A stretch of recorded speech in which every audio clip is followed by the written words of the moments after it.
निराकार होइकिरी साकार से देखिए राम बेश जी पाइब सी हाँ टिके मुहरे रंग फंग मारी मुकुट पिंधि हाँ टिके धनु फनु धइले राम भलिया देखा ना ना राम जी ना सी कृष्ण जदि हवा चाहिए टिके कला फला बोली है मयूर चंद्रिका मारी मईसी फईसी धइले कौन कृष्ण बेश किंतु जदि जगन्नाथ बेश किए हवा चाहिए हम हाँ आगता गोड़ कटा हो तापरे हाथ कटा हो तापरे बेकरू मोटा जाए कटा बची थब जगन्नाथ बची थे सीना जगन्नाथ मरी बचे तेणु राम समस्ते कृष्ण भी होते किंतु जगन्नाथ कई पारे कारण जगन्नाथ साकार होइकिरी निराकार से चरम कल्याण देवी तुतेरे मो ठाकुरे कहले जगन्नाथ को आधोम प्रणाम करी अनेक अच्छी कहती जगन्नाथ जी केशव सी जगन्नाथ जी केशव सी ठाकुरे मोर लिखिं प्रथम पद ही कहले जगन्नाथ को आधम प्रणाम करी तत्परे समस्त पूर्व गुरु को प्रणाम करी गुरु स्वामी को गुरु को साष्टांग प्रणाम करी प्रभु क्लियर लिखिं छड़ा आउ क्या साष्टांग प्रणाम करू ना जदि जगन्नाथ जी केशव सी प्रभु कौन कही जगन्नाथ को साष्टांग प्रणाम करी केशव चंद्र को साष्टांग प्रणाम करी ठाकुरे कौन निजक जगन्नाथ बोली कहना वो केशव जगन्नाथ हाँ केशव केशव जगन्नाथ जगन्नाथ राम कृष्ण नुह ना कृष्ण कौन राम नुह लोक कहे राम कृष्ण तो एक ना राम 9 कला विशिष्ट कृष्ण 16 कला विशिष्ट एका केंतिया हाँ कृष्ण दिए राम सीए नु ना राम दिए कृष्ण सीए नु राम कृष्ण जदि गोटी आपन अवतार तो सबुतक जदि अवतार सबुतक ठीक राम भी अवतार परशुराम भी अवतार ये दी जन का भेट है कि भाई क्षत्रिय रुद्र मणे जगत भगत पाप स्वप्न यसी परिश्रमित भवतापम केशव धृत भृगुपति रूप जय जगदीश हरे आपणकर परशुराम अवतार कहले आउ को अवतार ना पितिरसी दिपुराणे दिगपति कमनियम दशमुख मौली बली मनियम केशव धृत राम शरीर जय जगदीश हरे तेणु रामचंद्र रूप भी प्रभु धरी थे ये दीटा जाक भेट के दीटा जाक जदि जड़े राम जी परशुराम सी ये दी जन को भेट के चिड़ी तेणु राम जी परशुराम सी नुह परशुराम जी सी राम नुह जी राम सी कृष्ण नुह जी कृष्ण सी समेत अलग आमे मानक हिसाब से आमे आमर भागी जाइए राम कृष्ण जगन्नाथ सब बताए एक आ तुम बच्चे तो मिसई दब सब ठाकुर कहले नाई रे बाबा कहले जगन्नाथ किए ना जी साकार निराकार मिलित रूप प्रभु कहले मु जगत को से एक ब्रह्म तत्व को एकमुखी भाव को बतैवा को आसी तेणु शास्त्र कहले पूजा मूलम गुरु मूर्ति जो पूजा हुए सेठी मूल होची गुरुंकर मूर्ति किंतु ये प्रथम गुरु सतसंग ये प्रथम सतसंग जो मूर्ति पूजार व्यवस्था नहीं सिंहासन फाटा पड़ी खाली सिंहासन कौन थुआ ठीक ना ना ये अच्छु ठाकुर कहले कौन ठाकुर ना खाली सिंहासन एमाने बोधे निराकारवादी नाई रे भाई आम प्योर साकारवादी आम केशव ठाकुर मो प्रभु तेणु आम भाया साकारवादी कहीं ना प्योर साकारवादी किंतु धन आमर ज्ञान प्रभु कहले निराकारवादी कहले कारण सतसंग केशव ठाकुर नुहे जड़े भाई को आसिक मत कहले बाबा टे केशव ठाकुर विषय कह ये केशव ठाकुर किए आग जानी कहले मूल ठारू सबू काष्ट पाषाण तरुण ईश्वर घटे नारायण सबू परा केशवमय जे दिन जानी ଜାଣିବୁ ବିଶ୍ୱ ରାମମୟ ସେଦିନ ଜ୍ଞାନ ହୋଇବ ଉଦୟ। ତେଣୁ ବିଶ୍ୱ ରାମମୟ ପ୍ରଭୁଙ୍କର ବାଣୀ କହିଲେ ବିଶ୍ୱ ରାମମୟ ସିନା ଜାଣିଲେ ଇଏ କେଶବମୟ ଜଗତ ବୋଲି ସିନା ଜାଣିଲେ। ଏବେ ବି ଆମେ ଭାବି ଯାଇଛେ କେଶବ କହିଲେ ସେ ନାହାକାରେ ଯୋଉ ଜନ୍ମ ହେଇଥିଲେ ସେଇ ହଉଛନ୍ତି ଆମ ଠାକୁର। କହିଲେ ସମସ୍ତେ ଆମ ଠାକୁର। ପ୍ରଭୁ ପରା କହିଲେ ସମସ୍ତେ ମୁଁ, ମୋ ଭିତରୁ ସମସ୍ତେ। ସମୁଦ୍ର କଣ କହିପାରିବ ମହାନଦୀ ମୋ ଦିହରେ ନାହିଁ ନା ମୋ ଦିହରେ କାଠ ଜଣି ନାହିଁ। ସବୁ ନଦୀ ସେଇଠି କେଶବ ସବୁ। ତେଣୁ ଯାହା କଥା ସବୁ କେଶବଙ୍କର କଥା। ଇଏ ଜ୍ଞାନ ଆସିବା ଦରକାର। ଯେଦିନ ଜାଣିବୁ ବିଶ୍ୱ ରାମମୟ ସେଦିନ ଜ୍ଞାନ ହୋଇବ ଉଦୟ। ଆମର ତ ଜ୍ଞାନ ଉଦୟ ହେଇନାହିଁ। ତେଣୁ ଆମେ ଏତେ ପର୍ଯ୍ୟନ୍ତ ସନାତନକୁ ପାଇନାହିଁ। ଠାକୁରେ ମୋର ସନାତନର ଶିକ୍ଷା ଦେଲେ। କହିଲେ ଇଏ ସତସଙ୍ଗ କେଶବ ଠାକୁରର ନୁହେଁ, ଇଏ ସତସଙ୍ଗ ବିଶ୍ୱର, ଇଏ ସତସଙ୍ଗ ସନାତନର। ହରି ହରି ବୋଲ। ତେଣୁ ଅନୁକୂଳ ଚନ୍ଦ୍ର ଭକ୍ତ ଆସିବେ ଇଏ ସିଂହାସନରେ ଅନୁକୂଳ ଚନ୍ଦ୍ରଙ୍କୁ ଚିନ୍ତା କରି ପ୍ରଣାମ କରିବେ। ନିଗମାନନ୍ଦ ଭକ୍ତ ଆସିବେ ନିଗମାନନ୍ଦ ଚିନ୍ତା କରି ପ୍ରଣାମ କରିବେ। ଅଭିରାମ ପରମହଂସଙ୍କ ଭକ୍ତ ଆସିବେ ଅଭିରାମଙ୍କୁ ଚିନ୍ତା କରି ପ୍ରଣାମ କରିବେ। ଯେଉଁ ଗୁରୁ ଯେଉଁ ସମ୍ପ୍ରଦାୟ ଯିଏ ହେଇଥାଉ ନା କାହିଁକି ସମସ୍ତେ ଆସିବେ ତାଙ୍କ ଗୁରୁ ବସିଛନ୍ତି ବୋଲି ଚିନ୍ତା କରି ପ୍ରଣାମ କରିବେ। ଯଦି ଏଠି ଜଣଙ୍କର ମୂର୍ତ୍ତି ରହିବ ତାହେଲେ ଖାଲି ଇଏ ସତସଙ୍ଗ କାହାର? କେଶବଙ୍କର ହବ। ତେଣୁ ସନାତନ ଖାଲି କେଶବଙ୍କର ନୁହେଁ ଜଗତର। ମୋର ଗୁରୁ ସିନା ସିଏ ଜଗତର, ଏଣୁ ଜଗନ୍ନାଥ ନାମ ଗୁରୁଙ୍କର। ହରି ହରି ବୋଲ। ତେଣୁ ମୋ ପ୍ରଭୁ କେବେ ଏକଲା ପସନ୍ଦ କରନ୍ତି ନାହିଁ। କହିଲେ ସମସ୍ତେ ମୋର ମୁଁ ସମସ୍ତଙ୍କର। ତେଣୁ ଏଇ ଗୋଟିଏ ସତସଙ୍ଗ, ଯୋଉ ସତସଙ୍ଗ କୌଣସି ସମ୍ପ୍ରଦାୟର ନୁହେଁ। କହିଲେ ଯିଏ ଆସିବେ। ତେଣୁ ସେଥିପାଇଁ ମର୍ନାଥ ଶ୍ରୀ ଜଗନ୍ନାଥ କହିଲେ ଯିଏ ଯେଉଁପରି ଭାବୁଛି ତୁମକୁ ସେହି ଅନୁସାରେ ତୁମେ ତାହାର। ଯିଏ ଯେମିତି ଭାବିଲା, ଯିଏ ଯେଉଁପରି ଭାବିଲା, ଯିଏ ଯେମିତି ଚିନ୍ତା କଲା ମୋ ପ୍ରଭୁ ତାହା ପାଇଁ ସେହିପରି ହେଇଯାଉ। ଇଏ ସିଂହାସନ ସେଇଥିପାଇଁ ଶୂନ୍ୟ, ଖାଲି ସିଂହାସନ, ମୂର୍ତ୍ତି ନାହିଁ ନା ଫଟୋ ନାହିଁ। ଆମର ସିଂହାସନ ଖାଲି। ତେଣୁ ଧନରେ କେହି ଭାବନା ଯେ ତାଙ୍କ କେଶବ ଠାକୁର ପ୍ରୋଗ୍ରାମ ନୁହଁ। ଇଏ ସମସ୍ତଙ୍କ କାର୍ଯ୍ୟକ୍ରମ, ସବୁ ପ୍ରଭୁଙ୍କର କାର୍ଯ୍ୟକ୍ରମ। କହିଲେ ସେହି ଜ୍ଞାନ ଦେବାକୁ ଆସିଥିଲେ। କହିଲେ ଆଉ କଣ ନା ମଦ ଗୁରୁ ଶ୍ରୀ ଜଗତ ଗୁରୁ। କହିଲେ ମୋର ଗୁରୁ ସିନା ସିଏ ଜଗତର, ଏଣୁ ଜଗନ୍ନାଥ ନାମ ଗୁରୁଙ୍କର। ଆଜି ଆମ ଭିତରେ ହଣା କଟା ବାଡ଼ିଆ ବାଡ଼ି, ତୁ ମୁସଲିମ, ସିଏ ଖ୍ରୀଷ୍ଟିଆନ, ସିଏ ଜୈନ, ସିଏ ବୁଦ୍ଧ, ସିଏ ଶିଖ, ସିଏ ଇସାଇ। ଆମ ଭିତରେ ବାଡ଼ିଆ ବାଡ଼ି ହଣା କଟା, ଧର୍ମ ନିରପେକ୍ଷତା ଆମ ଭିତରେ। କାରଣ ଆମେ ଭାବି ଯାଇଛେ ସନାତନ ଧର୍ମ ଆମର।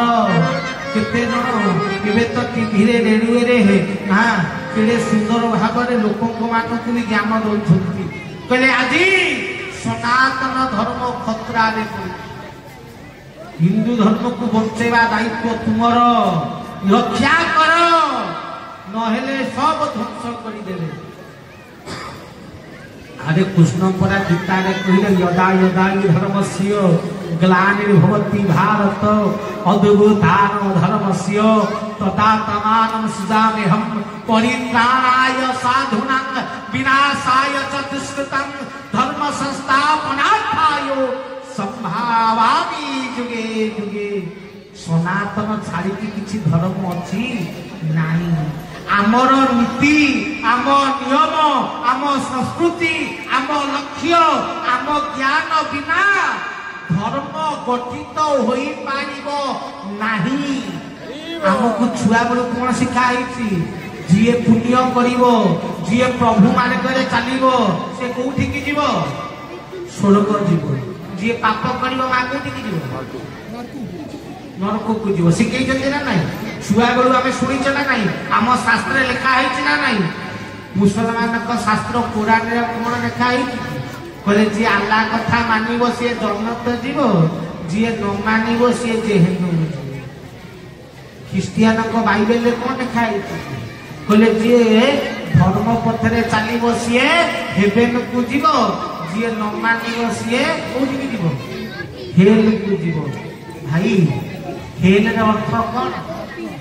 नरक नुह हाँ हेवेन अर्थ स्वर्ग नुह जन्नत अर्थ स्वर्ग नुह जहनुम अर्थ नरक नुह पाठ अलग अच्छी आम कौचे एक मिसिले दुई सी कहले नाई वन रे वन मिसिले टू अलग पाठ अलग हाँ आम एक कौचे सी वन कहले या तो कथा किंतु ज्ञान तो आमर ना हाँ ज्ञान आमर ना नहीं कहले ज्ञान आमरी तू प्रत्येक धर्म ठाकुरे कहले जदि ये सृष्टि गठक मु सृष्टि प्रयोग करू एसर घर घरे संभालू चौन भुवन पाटना एसर तोहरी रचना मु ही सृष्टि सर्जना करिछि ताहाले मुसलमान भी मो छुआ हिंदू भी मो छुआ ख्रिस्टियान भी मो छुआ समस्ते मोर मो छोड़ा पर केई ना हरि हरि बोला ताले काहे की बारिया बारी बुझी पाना जेती गोटे बापार दीटा छुआ जगह पे मारो फुटा ये आमे माने सेती बापा गोटाए प्रभु गोटाए किंतु बाण फुटारी चलछि तो धर्म अलगा वो धर्म अलगा से सर्वधर्मान समन्वय भाव कहले समस्त को एकत्रित करने कैवल्य मंडप गठित करी जो मोहम्मद को जो सिंहासन शंकराचार्य को सही सिंहासन यीशु कृष्ण को सही सिंहासन महावीर को सही सिंहासन बुद्ध को सही सिंहासन अच्युत अनंत दशवंत बलराम अभिराम समस्त को एक सिंहासन रे एक आसन रे बसई सर्वधर्म एक ही एक ब्रह्म द्वितीय नास्ति सनातन ही एक धर्म सर्वे होइबे एक मुख डाकिबे के सब हे रखो यही शिक्षा को देबा पाई ठाकुरे कैवल्य मंडप प्रतिष्ठा करी हरि हरि बोला कहले से कैवल्य मंडप रे लोक एपटे हिंदू मुसलमान हरा किंतु जाई देखो आम कैवल्य मंडप रे भाई मोहम्मद भी अछंती शंकराचार्य भी बइछंती कहली ये केशव को छाड़ी देले आयु केई करि परबे हां बाबा रे आयु केई कले राई हे जो ना नहीं हां तो बसई दब तमे एका ठुड़ हां कहले धन रे मो प्रभु कहले केई अलगा में सब मोर छ समस्ते मो संतान इति तोर चिर मंगल कांक्षी पिता बापा पाई सब छुआ समान कहले मन्नाथ श्री जगन्नाथ कहले मत गुरु श्री जगत गुरु कहले मदात्मा सर्व भूतात्मा कहले मोर आत्मा होची समस्त भीतर थिला आज वर्ण व्यवस्था रे जीव छाड़ी जाति व्यवस्था को धरी मो ब्राह्मण सीए क्षत्रिय सीए वैश्य सीए शूद्र यही जो भावना रे आमे माने आज पड़ीचे बाबा मु ब्राह्मण तू क्षत्रिय तू वैश्य तू शूद्र शूद्र हमको छुना हाँ वैश्य ठारू आमे बड़ से कहे तमे नुहे आमे बड़ तुम ये जो माड़ फुदारी चली कहले वर्ण व्यवस्था लोक भूली गले गीता कृष्ण कहले चतुर्वर्णम मया का श्रेष्ठ गुणम कर्म विभाजित कहले चारि वर्ण को तैयारी कला वाला मु गुण द्वारा वर्णमान को बंटन करी अछि कहले गुण द्वारा जाति द्वारा नुहे ब्राह्मण घरे जन्म होई जदि शूद्र कर्म करू ताले तू शूद्र बोलायु ब्राह्मण नुहे जदि ब्राह्मण घरे जन्म हेलु बोली तू कौन ब्राह्मण हो गलु सेहीपरि जदि देखा जाए रावण भी विश्रवा ऋषि पुत्र विश्रवा धन रे विश्रवा कहा छुआ ना किए ना ब्रह्मापुत्र कुलकंकर संतान कहले धन रे ब्रह्मांकर नाती होची रावण तेणु ब्रह्मांकर निज नाती हेकिरी सेटा राक्षस जमिति हैला कहले माछ मांस सुरा पान कहले माछ मांस मद खाइला आ कोन ब्राह्मण हेता राक्षस किंतु कलि जुगे रे पैता पकेई गिरी भी ब्राह्मण मद्यपान करुछथि ना नहीं कहले ब्राह्मणे पीबे मद शूद्रे पढ़िबे वेद जो ब्राह्मण आमिष भक्षण करे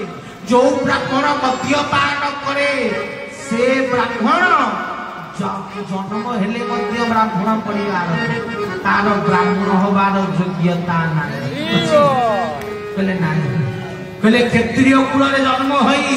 धर्म सुरक्षा को न देखी जदि धर्म पाई युद्ध होला बेले जाईकी घरे लुचिबू ताले तू क्षत्रिय कुल जन्म होई कि भी तोर क्षत्रिय होबार कोन योग्यता नहीं धर्म पाई लड़ीबू क्षत्रिय धर्म कहले वैश्य हेई जदि चाष न करिबू जदि वाणिज्य न करिबू हां जाईकी सेवा करिबू ताले तू शूद्र कहले वर्ण जन्म द्वारा नुहे कर्म द्वारा वर्ण चयन होइछ कहले ब्राह्मण क्षत्रिय भी हेइछि क्षत्रिय वैश्य भी हेइछि वैश्य शूद्र भी हेइछि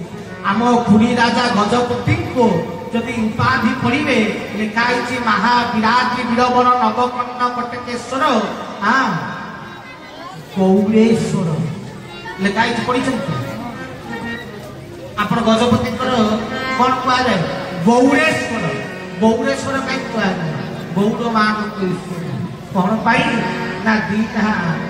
व्यक्ति थिले गौड़ छुआ थिले जन ना होती काशिया आम जन ना कपिला से कपिलार भाग्य रजा हवा लेखा थिला जेतेबे गजपति संतान हेला नाही से गजपति कौन कले ना सुना कलश दे के हाथी की छाड़ी दे जगन्नाथ आशीर्वाद दे के हाथी बुलिला हाथी नहीं से सुना कलसी से कपिला मुंडे कौन कला ढालिला तेणु से कपिला है राजा कपिलेन्द्र देव गजपति महाराज तेणु गौड़ घर आसी गजपति होता नाम पचरे कौन लगिला गौड़ेश्वर गौड़ मानक ईश्वर राजा है तेणु जन्म कार्य करे कर्म हूँ किंतु आज समय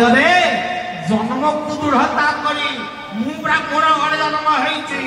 माने मु जाति श्रेष्ठ भाई मो जन्म स्थान मु भी ब्राह्मण घर छुआ मो पाखे जे बसिछथि ये क्षत्रिय